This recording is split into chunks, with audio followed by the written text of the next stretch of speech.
સવારની ચા બને છે અને હજી જસ્ટ ગેસ ઠાયરો ઇડલી વઘારી કડક કરવાની ટ્રાય કરી પણ કડક એમાં શું છે એકદમ સોફ્ટ છે હે ને બેબી એકદમ સોફ્ટ છે એટલે નીચે ચોટે નહીં સ્પંજી છે અને નીકળી જાય ઓઇલનો અમે ના બરાબર યુઝ કર્યો હે ને baby correct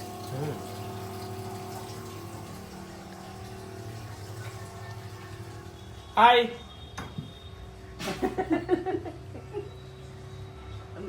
Amba Amba good morning શું કરો છો રાતું બનાવું સરસ થઈ ગયો ચા નાસ્તો ચા નાસ્તો થઈ ગયો હા ચા નાસ્તો થઈ ગયો ક્યારનો ઓકે આ તો જે દિવસે ઘી બનાવી તે દિવસે થોડીક રાત કરી નાખી ઓકે તાજા ઘી તમે બ્રેડમાં કાઢી દો આયા ઇડલી ચા તો થઈ જવા દે ઓકે ત્યાં સુધી એમાં ગરમ રહીએ ને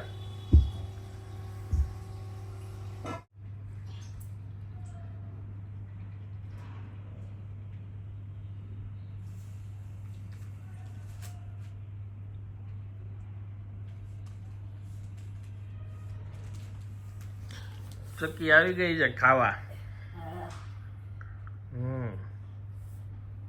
ઓલી આ જાડી ઓલી નાની નાની ચકલીઓને આવવા જ નથી દેતી આ નાની જ છે ના ઓલી નો એકદમ રેશમ જેવી આવતી કાળા કલર ઈ તો બા જેમ ઋતુ ફરે ને એમ ફરતા હોય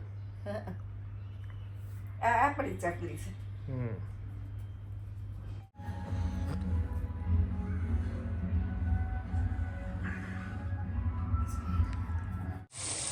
મોઢામાં પાણી આવી જાય ને એવું ગુવાર બટેટાનું શાક ખાવાનું છે આજે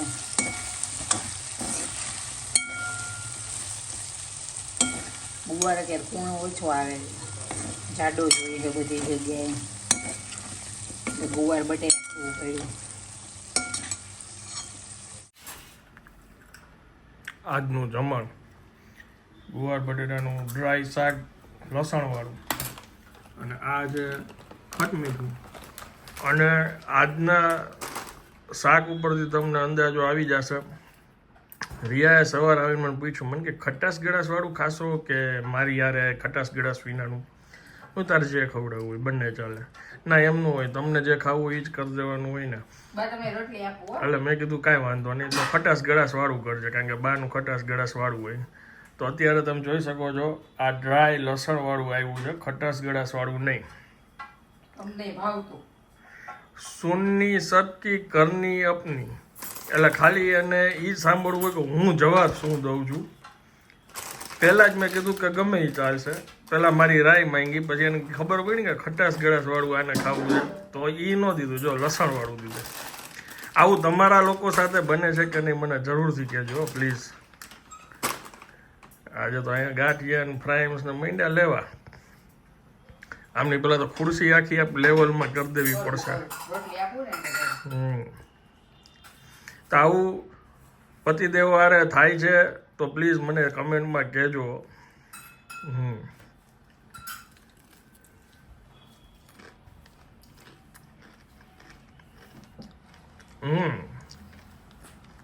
રેડી લ્યો બસ સંભારો બસ 1:30 વાગ્યા તારે ધરાવાઈ ગયો છે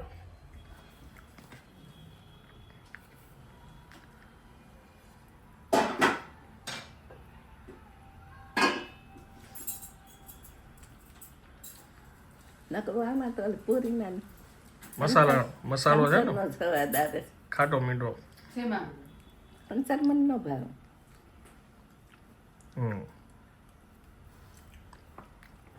થઈ ગઈ પૂજા પાઠ થઈ ગઈ તમારે બધી હા દીવા થઈ ગઈ દીવા થઈ ગયા છે ઓકે શું છે આજનો પ્રોગ્રામ કાંઈ નથી તમારો શું પ્રોગ્રામ તમારે શું વાત કરો છો જમવાનો શું પ્રોગ્રામ એ તો રિયા ખવડાવે ઉત્તપમ સાંભાર ચટણી અમાર બેદી ચાલે કેટલું ડિપેન્ડ છે જો એમ કે રિયા ખવડાવી ખાઈ લેશું અમે હા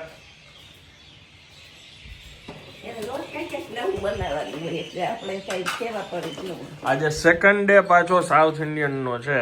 હે સેકન્ડ ડે પાછો સાઉથ ઇન્ડિયન ફૂડ નો છે. આજે ઉત્તપમ ખાવાના આજ બધા કા હા હો. સંભાર પૂછવું. સંભાર ને ચટણી યસ. લ્યો.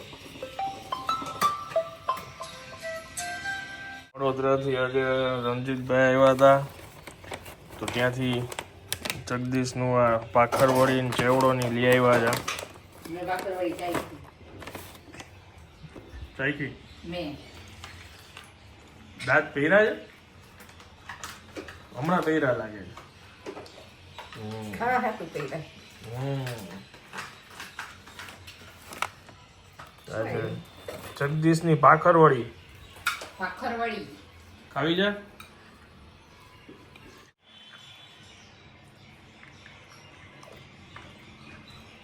સરસ તો બીજું શું છે? ચેવડો એમાં હજી બાકી છે નાખવાનું. કલર ટમેટા લીધા આવ્યો ટમેટાની લીધા આવે હે ને. કોથમીર મરચાં નાખવાના છે. આ તમારી ઇડલી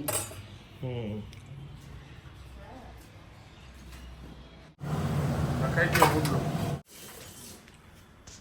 વાગ્યા છે 8 અને આજે ઉત્તપમનો પ્રોગ્રામ ચાલુ થઈ ગયો છે. અને આમ જોવો તમે કાંટા ચમચી અને ઓલી ચમચથી ખાશે હાથેથી નહીં. બેસો જ બેસતા નહીં મારે ઈડલી વાળા છીએ અમે. એ હા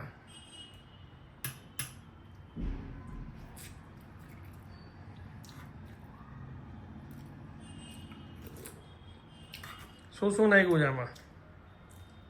ડુંગળી ટમેટા કોથમીર મરચાં ગરમ મસાલો શેકેલું જીરું મીઠું ને થોડીક હળદર અને લાલ મસાલો ધાણા. તો એમાં આટલું બધું વિચાર્યું કે હસતા હસતા બે ત્રણ વસ્તુ યાદ કરવી પડી ને એટલે.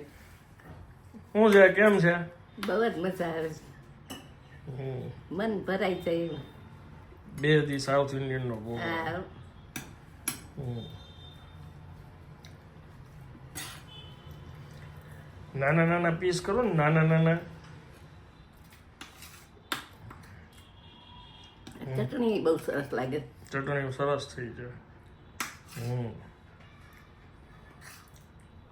તમે લ્યો લ્યો. નાખું છું આગળ તમારે લેવું હોય તો લઈ લો. મારે તો ઈડલી ખાવાની છે. જો અહીંયા ઉત્પમ નાખ્યો છે ગરમ ગરમ. હવે પલટી મારશે બરોબર બધી બાજુ હા.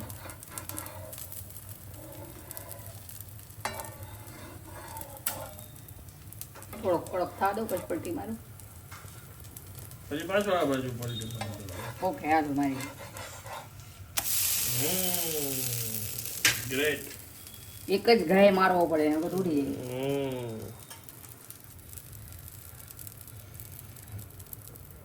બાપુજીએ બનાવ્યો છે એનો સ્પેશિયલ લસણની કટકી નાખેલો ઉત્તપમ.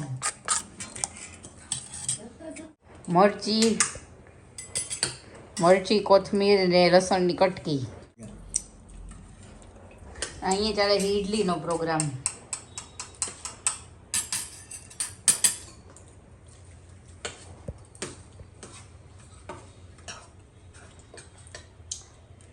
બધાય કારીગર ઘરમાં.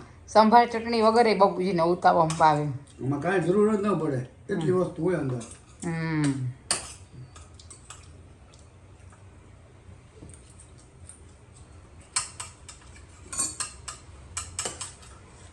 નવી જાતનું શાક જો.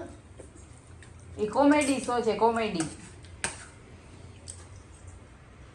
ચાલો હવે આ બ્લોગને વિરામ આપું છું. વિડીયો જો પસંદ આવ્યો તો વિડીયોને એક લાઈક આપી દેજો. મળીએ આવતીકાલે નવા બ્લોગમાં. ત્યાં સુધી જય હિન્દ જય ભારત.